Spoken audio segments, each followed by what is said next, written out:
छोटे शहर ऊंची छलांग और दर्शकों के काफ़ी सारे सवाल हमें मिले हैं और अंशुल जी हमारे साथ हैं, तो मैं रिक्वेस्ट करूंगा कि फटाफट से अपने सवाल जल्दी से जल्दी भेजें। काफ़ी सारे लोग ये बोल भी रहे हैं कि जल्दी से सर हमारा सवाल ले लीजिए। बिल्कुल, तो शुरुआत करते हैं कौशल पटेल जी के सवाल से। जोडियक एनर्जी 530 पर बाय किया है, क्या करना है अंशुल जी इस पर? कौन सा sir energy? Zodiac. Zodiac. Zodiac energy. Sir नीचे से बाइंग फोर्स अच्छी आई थी और बड़े वॉल्यूम के साथ आई थी, लेकिन उसके बाद खास कुछ चला नहीं काउंटर।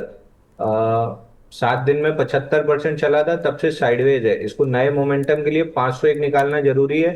501 निकला तो वापस से 650 तक जाएगा। फिलहाल के लिए तो एकदम टाइट रेंज में कंसोलिडेशन ही दिख रहा है। वीकली मूविंग एवरेज कैचअप होना था, वो हो गया है, तो 1-2 हफ्ते और समय दीजिए इसको।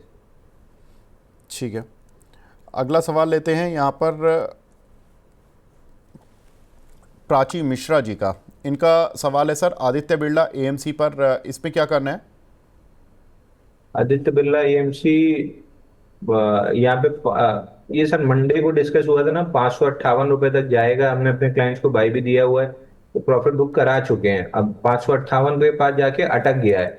नई तेजी तब बनेगी जब ये राइट साइड डेवलप कर लेगा, और उसके बाद जब 860 निकालेगा तब नई तेजी डेवलप होगी। फिलहाल फर्स्ट राउंड 858 पे कंप्लीट हुई है, राइट साइड डेवलप करके 4-6 हफ्ता। उसके बाद जब 858 निकालेगा तो स्टॉक आराम से करीब 1,000 रुपए तक जा सकता है। ठीक है, अमन जी पूछ रहे हैं, Vivek sir please take my question, Indo solar के ऑफर फॉर सेल में अप्लाई करना चाहिए या नहीं? आज खुला हुआ है रिटेल के लिए। सर मुझे थोड़ा सा टाइम दीजिए, मैंने बिल्कुल इसको रीड नहीं किया। मैं अंशुल जी से एक बार फिर भी पूछ लेता हूँ। अंशुल भाई, कुछ आइडिया इंडो सोलर के ऑफर में? आ, सर चार्ट का डेटा नहीं है, 5 से 8 दिन का डेटा है और कंटिन्यू अपर सर्किट में ही चला है। और 7 जुलाई के बाद तो ट्रेड ही नहीं हुआ है। 7 जुलाई के बाद तो ट्रेडिंग डेटा ही नहीं है मेरे पास। चलिए सर, इसको थोड़ा सा रीड करना पड़ेगा, क्योंकि ये देखिए फंडामेंटल खबर वाले जो शेयर होते हैं इनको थोड़ा सा रीड करके ही बता पाएंगे। जियो फाइनेंस में एवरेज इस लेवल पर कर सकते हैं? रंजीत बाग जी पूछ रहे हैं। अंशुल जी, जियो फाइनेंस के रिजल्ट्स भी आ रहे हैं नेक्स्ट वीक में, 17-18 तारीख के आसपास। क्या करना है सर? तो मैं यहाँ जियो फाइनेंस में कम से कम 75% प्रॉफिट बुकिंग की सलाह दे रहा हूँ। वैसे जिसको पूरा करना है पूरा कर ले, जिसको पूरा नहीं करना है कम से कम 75% तो प्रॉफिट बुक कर लेनी चाहिए। बाकी 25% आप भले 310 के स्टॉप लॉस से 346 के लिए होल्ड कर सकते हो, बट कम से कम 75% तो बुक कर ही लेना चाहिए। ठीक है, एक हमारे दर्शक हैं हरी जी हैदराबाद से। सर इनके पास नेट वेब के शेयर हैं, 1894 के कुछ शेयर हैं, शॉर्ट टर्म के लिए एडवाइस दे दीजिए। नेटवेब सर आज चला है ओपन लो, ऑलमोस्ट ओपन लो के साथ, और रेजिस्टेंस भी निकाला है 1889 का। तो एक बार के लिए 2040 2035 तक जा सकता है। वो निकला तो 2379। बट पूरे बेस में उतने अच्छे वॉल्यूम नहीं थे जितने मेरे को चाहिए होते हैं। तो पैटर्न अच्छा है, बेस अच्छा है, सब चीज अच्छी है। सिर्फ एक वॉल्यूम पैटर्न की वजह से मैंने बाई नहीं दिया, नहीं तो मैं पक्का बाई देता इसको। कम से कम 2040 और 2379 तक के लिए। ठीक है, लेट्स स्टेट के नाम से एक आईडी बना हुआ है, ये पूछ रहे हैं सर ज्योति स्ट्रक्चर पर आपका आउटलुक। ज्योतिष स्ट्रक्चर। सर कल परसों ब्रेकआउट कैंडल बनाई थी। 910% वॉल्यूम राइज था 99.3 मिलियन का। तो स्टॉक लग तो ठीक रहा है, 2180 तक जा सकता है। बट दैट बीइंग सेड मैं बायर नहीं हूँ, क्योंकि जिस लोकेशन पे बना है वो लोकेशन बिल्कुल अच्छी नहीं है। ऊपर से स्टॉक लंबा करेक्ट किया है 40-50%, तो लोकेशन अच्छी नहीं है। ये गिरा था 23 हफ्ते में 55% गिरा था। लोकेशन अच्छी नहीं है, बाकी जाने को 24 तक जा सकता है। लोकेशन मतलब क्या अंजुल जी, आज ये नई आपने टर्म बताई है लोकेशन, मतलब चार्ट में चार्ट भी कहीं मतलब लोकेशन ठीक नहीं है उनकी? सर जहां पे बना है पैटर्न वो ठीक नहीं लग रहा है। आपकी हंसी कुछ गड़बड़ लग रही है। मैं बात कर रहा हूँ चार्ट पे जहां पैटर्न बना हुआ है। पैटर्न ऐसे बढ़ने के बाद जब कप एंड हैंडल बनता है तब बाई करते हैं। ऐसे गिरने के बाद अगर कप एंड हैंडल बनता है तो वो 100 में से 75 70 75 पैटर्न जो है ना, ट्रैप में कन्वर्ट हो जाते हैं, लॉन्ग स्कोर ट्रैप करते हैं और इंस्टीट्यूशन वहां निकलती है। तो हमेशा कप एंड हैंडल अपने आप में उतना पावरफुल नहीं होता है जितनी उसकी लोकेशन होती है। एक बढ़त, एक रैली, एक बाइंग फोर्स के बाद बन रहा है तो वो अच्छा कप एंड हैंडल है। एक गिरावट के बाद बन रहा है हो सकता है अच्छा हो, बट आइडियली मोर देन 70-75% खराब होते हैं। उन 25% को पकड़ना थोड़ा सा मुश्किल हो जाता है, तो हम कंप्लीटली अवॉइड ही कर देते हैं। चलिए, लोकेशन की बात बाद में करूँगा मैं आपसे, लेकिन कुछ आपने सुबह सुबह मुझे एक मैसेज डाला था लोकेशन को लेकर, तो मैंने इसलिए मुझे याद आ गया था। भगवान। तो चलिए ठीक है। एक अगला काउंटर है शशि भूषण जी का। इनका सवाल है सर, सिक्वेंट पर 190 के लिए हुए हैं इन्होंने। इस पर शॉर्ट टर्म व्यू क्या रहेगा सर? सीक्वेंट साइंटिफिक, इसके साथ जी 4 क्वार्टर के 5 क्वार्टर के रिजल्ट बहुत बेहतरीन है। 99, 119, 131, फिर एक नेगेटिव आया -59, और करंट क्वार्टर में ईपीएस ग्रोथ है 111%। सेल्स भी कंटिन्यूअसली बढ़ाई है। उस लिहाज से एक्यूमुलेशन अच्छी दिख रही है, लेकिन बाइंग तब बनेगी जब 195 निकलेगा, और ब्रेकआउट तब बनेगा जब 210 रुपए निकलेगा। अगर आपके पास है तो बिल्कुल होल्ड कीजिए। कम से कम 3 हफ्ते का और समय लगेगा, उसके बाद ये जो डाउनवर्ड मूव है कंप्लीट होगी। तो 2 से 3 हफ्ते होल्ड कीजिए। हो सकता है एक बार आप थोड़ा सा लोअर प्राइस 178, 177 भी देख लें, तो घबराने की जरूरत नहीं है। पैटर्न अंडर डेवलपमेंट है।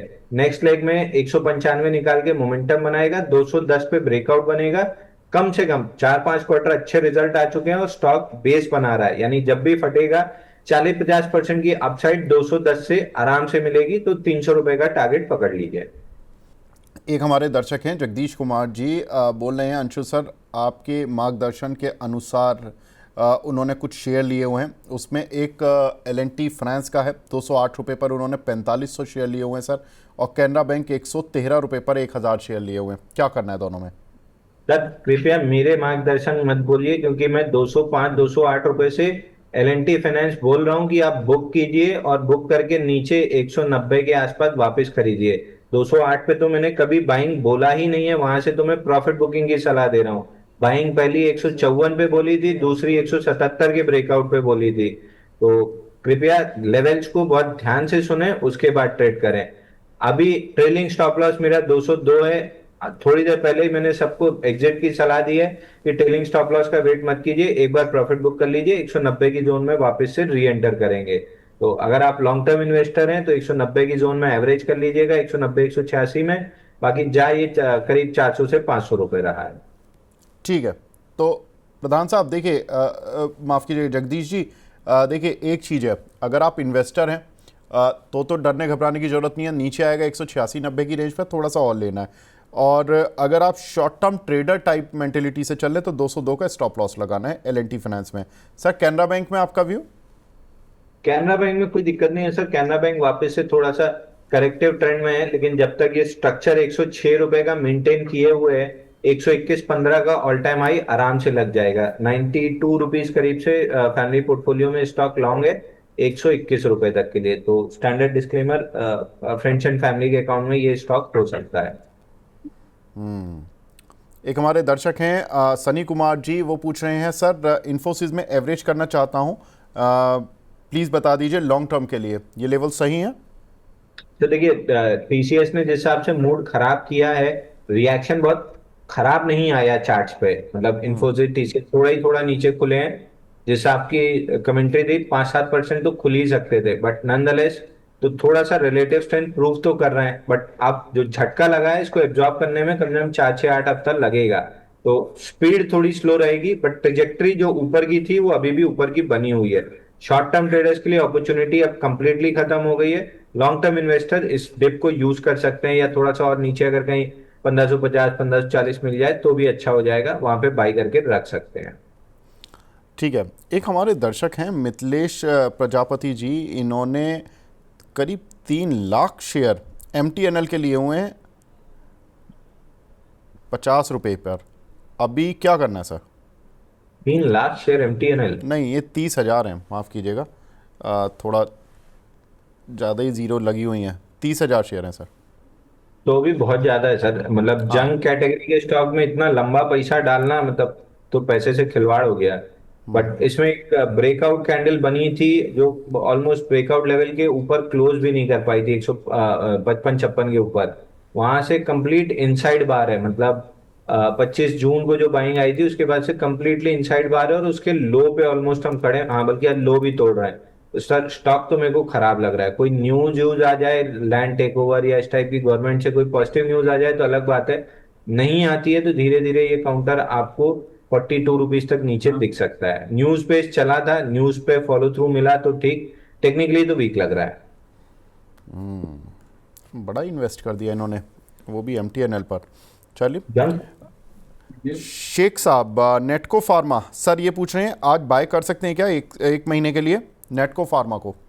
ले सकते हैं सर। नेटको फार्मा नीचे में ब्रेकआउट 951 पे आया था, तो 951 तक की पुल बैक अपॉर्चुनिटी रहेगी बाई करने की।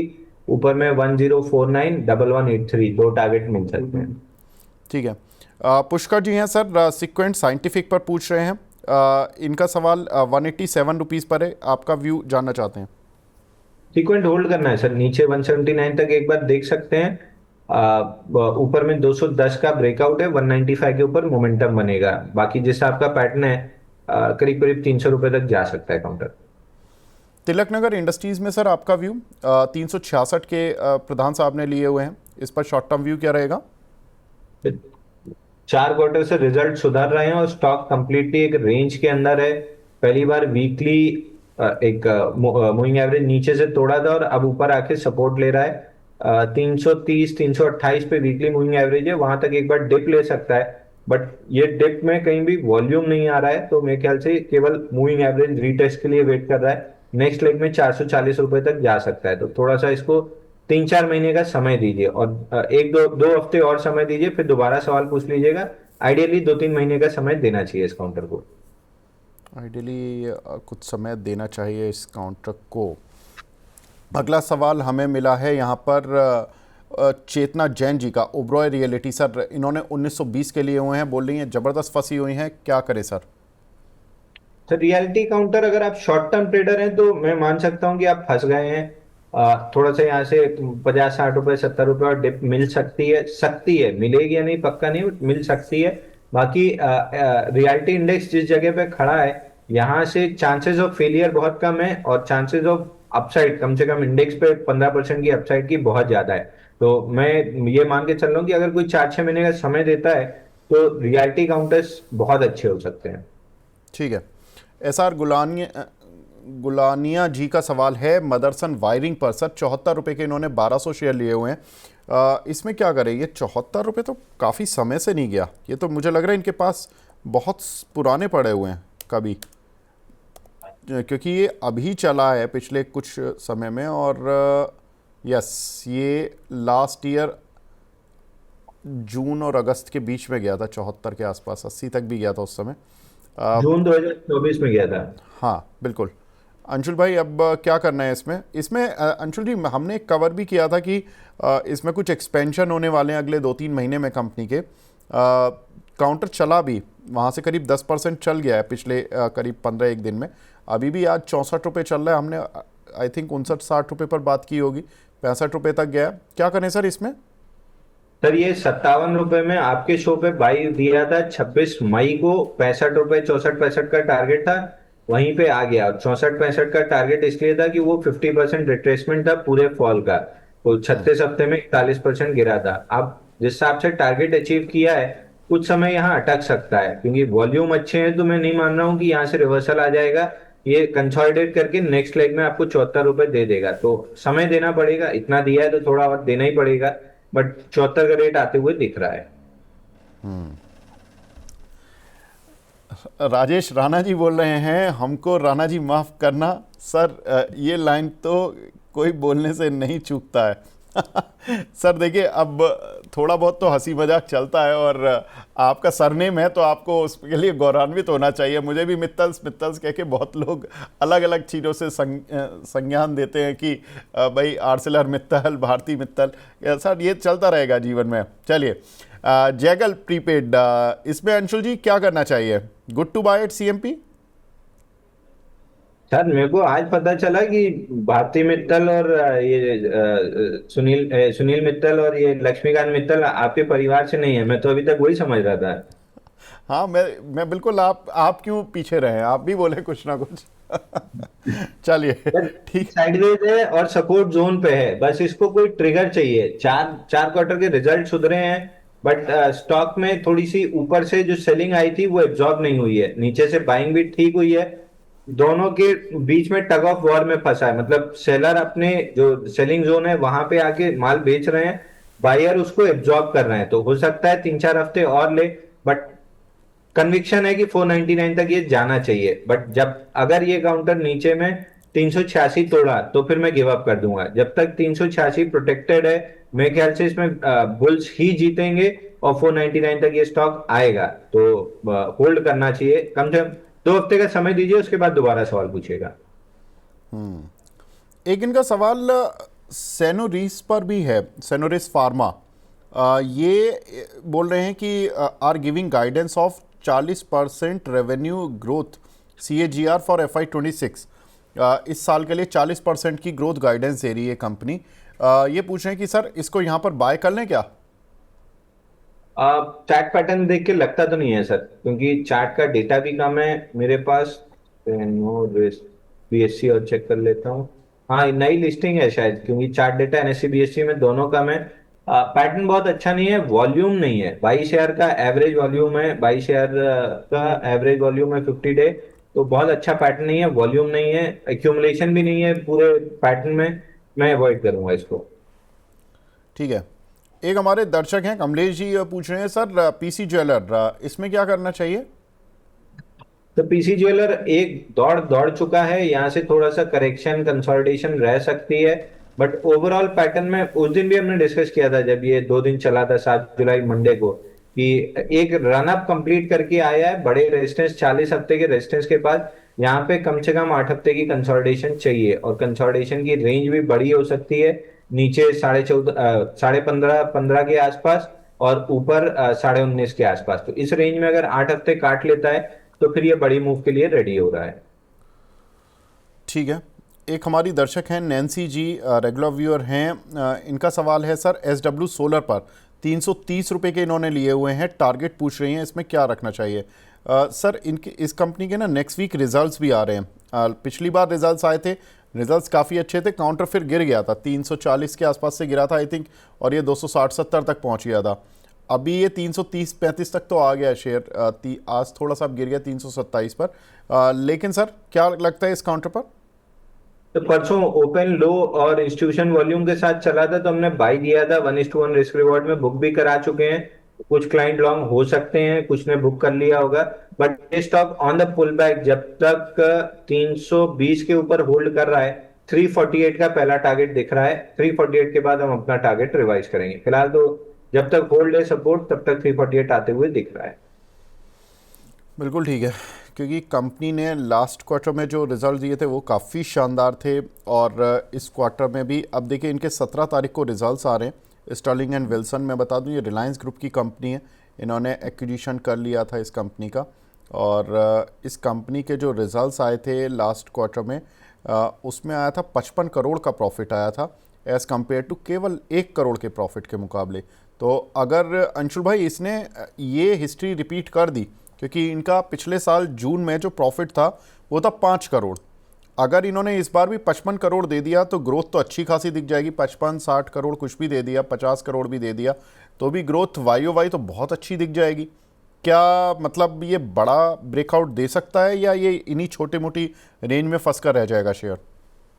तो देखिए, ऊपर से 43 वीक में 73% करेक्ट हुआ है स्टॉक, तो चलेगा धीरे धीरे। अच्छे रिजल्ट आए हैं, बल्कि आप 5 क्वार्टर के रिजल्ट देखेंगे तो EPS 100%, 104%, 111%, 119%, और मार्च में तो एकदम फट ही गया है, 3710% EPS राइज है। सेल भी 1232%, 78%, 36%, 212, 114% राइज है।